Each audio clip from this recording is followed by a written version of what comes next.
Hi hello friends, welcome back to my channel. ನಾನು ನಿಮ್ಮ ಪ್ರಮೀಳಾ.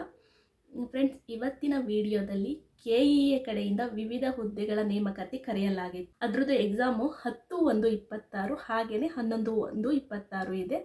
ಅದರದ್ದು ವಸ್ತ್ರ ಸಂಹಿತೆ ಹಾಗೆಯೇ ನಿಷೇಧಿತ ವಸ್ತುಗಳು, ತರಬೇಕಾದ ವಸ್ತುಗಳನ್ನು ಇವತ್ತಿನ ವಿಡಿಯೋದಲ್ಲಿ ನೋಡ್ತಾ ಹೋಗೋಣ. ಹಾಗಾದರೆ ನೋಡೋಣ ಬನ್ನಿ, ಏನೆಲ್ಲ ವಸ್ತುಗಳನ್ನು ತರಬೇಕು, ಹಾಗೆ ಏನೆಲ್ಲ ವಸ್ತುಗಳನ್ನು ತರಬಾರ್ದು, ಮತ್ತು ಡ್ರೆಸ್ ಕೋಡ್ಗಳು, ಹಾಗೆ ಪುರುಷ ಅಭ್ಯರ್ಥಿಗಳಿಗೆ ನೋಡ್ತಾ ಹೋಗೋಣ.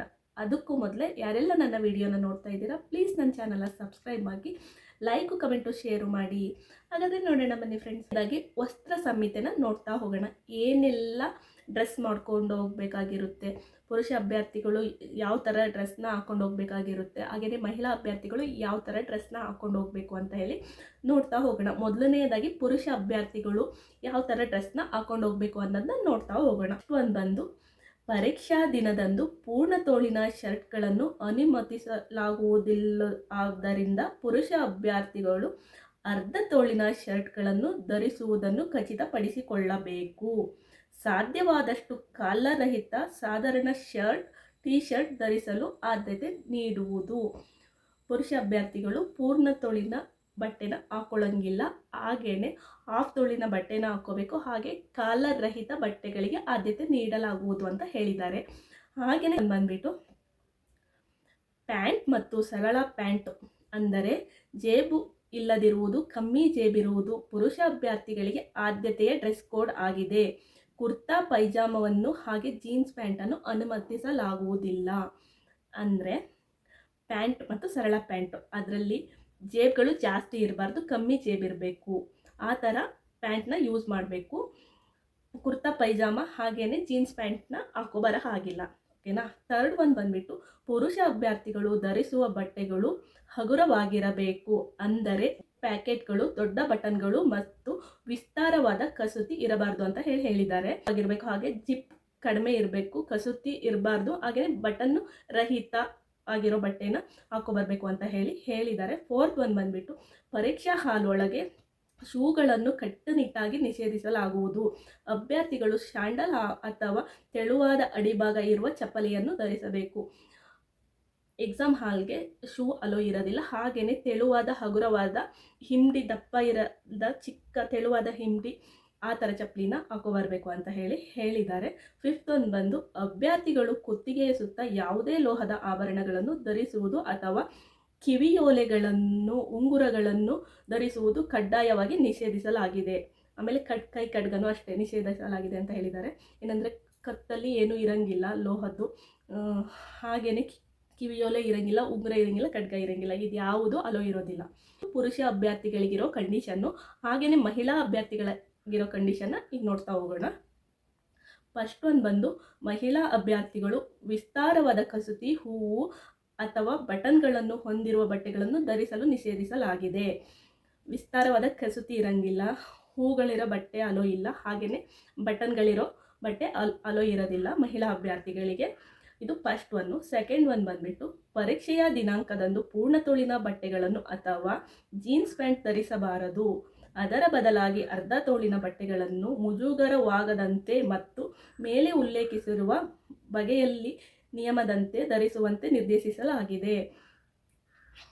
ಪೂರ್ಣ ತೋಳಿನ ಬಟ್ಟೆಗಳನ್ನು ಅಂದರೆ ಪೂರ್ತಿ ಇರುತ್ತಲ್ಲ ಈ ಥರ ಬಟ್ಟೆಗಳು ಅಲೋ ಇರೋದಿಲ್ಲ, ಹಾಗೆ ಜೀನ್ಸ್ ಪ್ಯಾಂಟು ಅಲೋ ಇರೋದಿಲ್ಲ. ಅದ್ರ ಬದಲಾಗಿ ಹಾಫ್ ತೋಳು ಬಟ್ಟೆ ಅಲೋ ಇರುತ್ತೆ. ಅದೇ ಮುಜುಗರ ಆಗದಂತೆ ಇರೋ ಬಟ್ಟೆನ ಹಾಕೋಬರ್ಬೇಕಂತ ಹೇಳಿದ್ದಾರೆ. ಹಾಗೆಯೇ ಥರ್ಡ್ ಒನ್ ಬಂದ್ಬಿಟ್ಟು ಎತ್ತರವಾದ ಹೆಮ್ಮಡಿಯ ಶೂಗಳು, ಚಪ್ಪಲಿಗಳನ್ನು ಮತ್ತು ದಪ್ಪವಾದ ಅಡಿಭಾಗ ಹೊಂದಿರುವ ಶೂಗಳನ್ನು, ಚಪ್ಪಲಿಗಳನ್ನು ಧರಿಸಬಾರದು. ತೆಳುವಾದ ಅಡಿಭಾಗ ಹೊಂದಿರುವ ಚಪ್ಪಲಿಗಳನ್ನು ಧರಿಸುವುದು ಕಡ್ಡಾಯವಾಗಿದೆ. ಮಹಿಳಾ ಅಭ್ಯರ್ಥಿಗಳಿಗೂ ಅಷ್ಟೇ ಶೂ ಅಲೋ ಇರೋದಿಲ್ಲ. ಹಾಗೆಯೇ ಹಿಂಡಿ, ದಪ್ಪ ಹಿಂಡಿ ಇರುತ್ತಲ್ಲ ಆ ಥರ ಸ್ಲಿಪ್ಪರ್ ಸಹ ಅಲೋ ಇರೋದಿಲ್ಲ. ತೆಳುವಾದ ಹಿಂಡಿ ಇರುತ್ತಲ್ಲ ಆ ಥರ ಸ್ಲಿಪ್ಪರು ಅಲೋ ಇರುತ್ತೆ.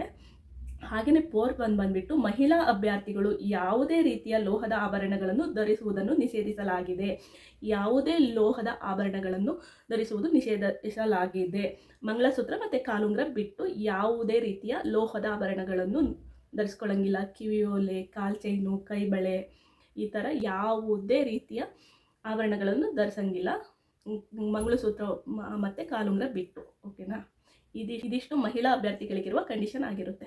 ಪುರುಷ ಅಭ್ಯರ್ಥಿಗಳಿಗಿರೋ ಕಂಡೀಷನು ಹಾಗೆ ಮಹಿಳಾ ಅಭ್ಯರ್ಥಿಗಳಿಗಿರೋ ಕಂಡೀಷನು ನೋಡಿದ್ವಿ. ಈಗ ನೆಕ್ಸ್ಟ್ ಬಂದು ನಿಷೇಧಿತ ವಸ್ತುಗಳ ಪಟ್ಟಿ, ಅಂದರೆ ನಾವು ಪರೀಕ್ಷಾ ಹಾಲ್ಗೆ ಏನೆಲ್ಲ ತಗೊಂಡು ಹೋಗಬಾರ್ದು ಅಂತ ಹೇಳಿ ನೋಡ್ತಾ ಹೋಗೋಣ. ಒಂದು ಬಂದು ಡ್ರೆಸ್ ಕೋಡನ್ನು ಅನುಸರಿಸುವುದರ ಜೊತೆಗೆ ಕೆಳಗೆ ಪಟ್ಟಿ ಮಾಡಲಾದ ಯಾವುದೇ ನಿಷೇಧಿತ ವಸ್ತುಗಳನ್ನು ಪರೀಕ್ಷಾ ಕೇಂದ್ರಕ್ಕೆ ತೆಗೆದುಕೊಂಡು ಹೋಗದಂತೆ ಅಭ್ಯರ್ಥಿಗಳಿಗೆ ಸೂಚಿಸಲಾಗಿದೆ.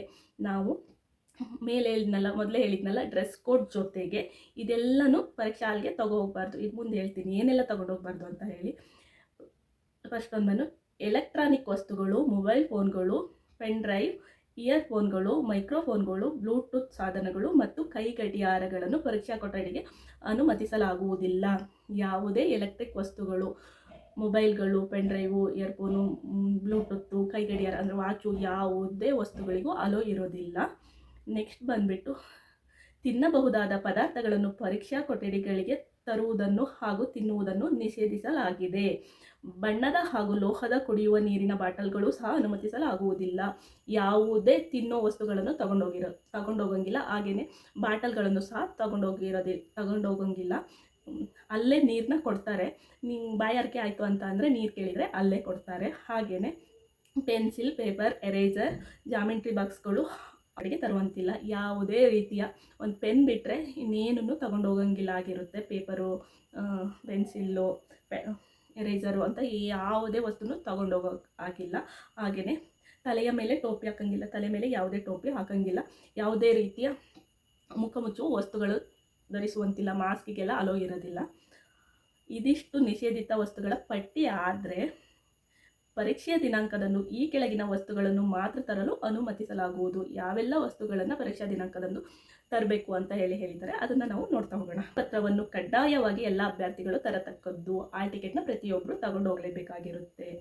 ನೆಕ್ಸ್ಟ್ ಒಂದು ಬಂದು ಸರ್ಕಾರದಿಂದ ಮಾನ್ಯವಾದ ಫೋಟೋ ಗುರುತಿನ ಚೀಟಿಯನ್ನು ತರುವುದು ಕಡ್ಡಾಯವಾಗಿದೆ. ಅಂದರೆ ಯಾವುದಾದ್ರೂ ಒಂದು ID ಕಾರ್ಡ್ನ ನಾವು ತಗೊಂಡು ಹೋಗಬೇಕಾಗಿರುತ್ತೆ. ಥರ್ಡ್ ಒಂದು ಬಂದುಬಿಟ್ಟು ಪರೀಕ್ಷಾ ಕೋಣೆಯ ಬೆಲ್ ಆಗುವವರೆಗೆ ಅಭ್ಯರ್ಥಿಗಳು ಪರೀಕ್ಷಾ ಕೊಠಡಿಯಿಂದ ಹೊರಗೆ ಹೋಗಲು ಅನುಮತಿ ಇರುವುದಿಲ್ಲ. ಮೊದಲೊಂದು ಹಾಲ್ ಟಿಕೆಟ್ ಕಡ್ಡಾಯವಾಗಿರುತ್ತೆ. ಆಮೇಲೆ ಒಂದು ID ಕಾರ್ಡ್ ಇರುತ್ತೆ. ಹಾಗೆಯೇ ಎಕ್ಸಾಮ್ ಹಾಲಲ್ಲಿ ಬೆಲ್ ಆಗೋವರೆಗೂ ಯಾರನ್ನೂ ಬಿಡಲ್ಲ. ಇದಕ್ಕೆ ಅನುಮತಿಸಲಾಗೋ ವಿಧಾನ ಅಂತ ಹೇಳ್ಬೋದು.